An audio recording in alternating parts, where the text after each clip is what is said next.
Hey guys, in this video I'm going to show you how to deposit in Moonshot. So first I'll go ahead and launch up the app. So I'll just tap on this. Now here you'll see my balance here, okay?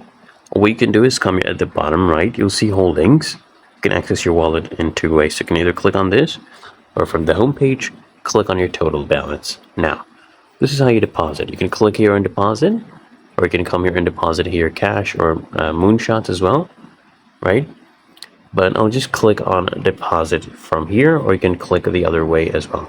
So here you can deposit either cash or Solana directly. Choose whichever one you want, and you can deposit using crypto. So here you get the Solana address, or you can choose one of these other payment methods.